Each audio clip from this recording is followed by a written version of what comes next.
Hello बच्चों, एक बार फिर आपका बहुत बहुत स्वागत है आपके अपने YouTube channel learn Hindi with Anju ma'am में।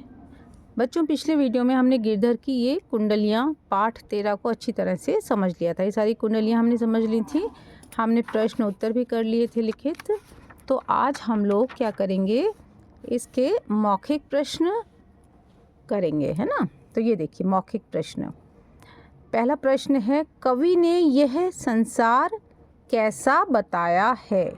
तो कवि ने यह संसार मतलबी और स्वार्थी बताया है। मौखिक प्रश्न खा है, ये देखिए, कवि ने किसको चंचल बताया है। कवि ने लक्ष्मी एवं जल को चंचल बताया है। फिर गा है, सभी काग कौवे अपावन क्यों माने जाते हैं। ठीक है, काग कौवे क्यों अपावन माने जाते हैं, क्योंकि उनकी वाणी में मधुरता नहीं होती या उनकी वाणी कर्कश होती है। अच्छा, घ है, कवि के अनुसार बेगर्जी प्रीत कौन करता है। बेगर्जी, जहाँ गरज नहीं, जहाँ बिना गरज के प्रीत होती है, यानी बिना स्वार्थ के। ठीक है, ऐसी प्रीत कौन करता है। कोई अनोखा या विरला व्यक्ति ही ऐसी प्रीत करता है, ऐसा कवि का कहना है। ठीक है बच्चों, चलिए आगे देखिए प्रश्न दूसरा, जिसमें आपको सही विकल्प के आगे सही का निशान लगाना है। ठीक है, तो पहला क है, क्या पाकर स्वप्न में भी अभिमान नहीं करना चाहिए। विद्या, धन दौलत, दिव्य ज्ञान और पुरस्कार। तो यहाँ पर कवि ने क्या बोला था, धन दौलत को पाकर हमें अभिमान नहीं करना चाहिए। ख है, हमें हमेशा कैसे वचन बोलने चाहिए। मीठे वचन, व्यंग्य वचन, ज्ञानपूर्ण वचन, थोड़े वचन। कैसे बोलने चाहिए, मीठे वचन, है ना। अपने मित्र भी पहचानना कब बंद कर देते हैं। गा प्रश्न, अपने मित्र भी पहचानना कब बंद कर देते हैं। बीमार होने पर, धनहीन होने पर, दुखी होने पर, सुखी होने पर। तो यहाँ पर कवि के अनुसार क्या होगा, तीसरा आंसर सही होगा, धनहीन होने पर। फिर घ है, सभी लोग किसके ग्राहक होते हैं। गुणों के, ज्ञान के, सुंदरता के, धन के। ठीक है, तो सभी लोग कवि के अनुसार गुणों के ग्राहक होते हैं। अगला है, बाद में कौन पछताते हैं। तेजी से काम करने वाले, बिना सोचे समझे काम करने वाले, बीच में काम छोड़ने वाले और जल्दबाजी करने वाले। तो बिना सोचे समझे काम करने वाले क्या होते हैं, बाद में पछताते हैं। ठीक है, नीचे देखिए लिखित लघु उत्तरीय प्रश्न, ये हम लोग पहले कर चुके हैं पिछले वीडियोस में। आपको लिंक मिल जाएगा डिस्क्रिप्शन बॉक्स में, आप मेरे चैनल पर जाकर सब देख सकते हैं। ठीक है, और बच्चों, अगर चैनल को आपने सब्सक्राइब नहीं किया है तो उसे प्लीज़ सब्सक्राइब कर दीजिएगा। ठीक है, ताकि आपको सारे वीडियोस समय समय पर मिलते रहें। ठीक है, आप चौथे नंबर का देखिए प्रश्न है ये, निम्नलिखित काव्य पंक्तियों के आधार पर प्रश्नों के उत्तर दीजिए। ये वाला पहला क्या है, पाहुन निस्दिन चार रहत सब ही के दौलत, है ना। पाहुन निस्दिन चार रहत सब ही के दौलत।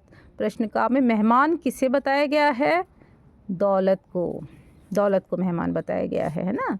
ऐसा क्यों कहा गया है, इसका उत्तर होगा, मेहमान की तरह दौलत भी 4 दिन टिकती है। दूसरा प्रश्न है, करत बेगर्जी प्रीति यार विरला कोई साई। वो कहते हैं कि हाँ, उन्होंने ये समझा चुकी मैं पहले आपको, विरले किसे कहा गया है, जो बिना स्वार्थ के प्रेम करे। और दूसरा, इस पंक्ति का मुख्य भाव क्या है कि बिना स्वार्थ के विरले ही मित्र मिलते हैं। ठीक है, अब तीसरा देखिए, दो को रंग एक काग सब भये अपावन। दो शब्द किन के लिए कहा गया है, कौवा और कोयल के लिए। कौवा सबको अच्छा क्यों नहीं लगता, अपनी कर्कश वाणी के कारण। चौथा प्रश्न है, काम बिगाड़े आपनो जग में होत हंसाए। अपना काम कौन बिगाड़ते हैं, जो बिना बेचारे काम करते हैं। जग में हंसी होने से क्या भाव है, जग में हंसी होने से जब हमारा काम बिगड़ता है तो लोग हमारा मजाक बनाते हैं, है ना। जब हमारा काम बिगड़ जाता है तो लोग क्या करते हैं, हमारा मजाक बनाते हैं। ठीक है, चलो अब हम लोग करते हैं ये देखिए नीचे व्याकरण बोध है ना, इसको कर लेते हैं। तो इसमें क्या है, पहला है निम्नलिखित शब्दों के मानक हिंदी रूप लिखिए। ये देखिए ध्यान से देख लीजिए। सपने हूँ, स्वप्न में, जस, यश, बेगर्जी, बिना गर्ज के या बेस्वार्थ, गुण, गुण, साहस, साहस का बच्चों होगा हिम्मत, है ना, हिम्मत, ये देखो हिम्मत है ना, ठीक है। ग्राहक, ग्राहक का, गाहक को आप ग्राहक भी कह सकते हैं या फिर ग्रहण करना, ग्रहण करना, ठीक है, इस तरह से कह सकते हैं।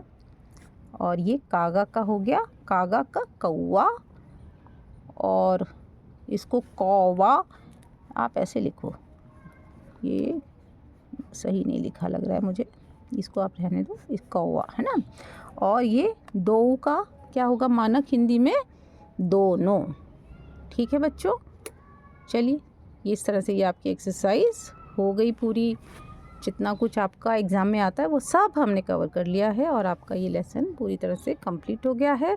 बाकी आपको जो भी क्वेश्चन आंसर्स देखने, एक्सप्लेनेशन देखनी है तो आप हमारे डिस्क्रिप्शन बॉक्स में लिंक दिया हुआ है, वहाँ से जाकर आप सारी चीज़ें अच्छे से समझ सकते हैं।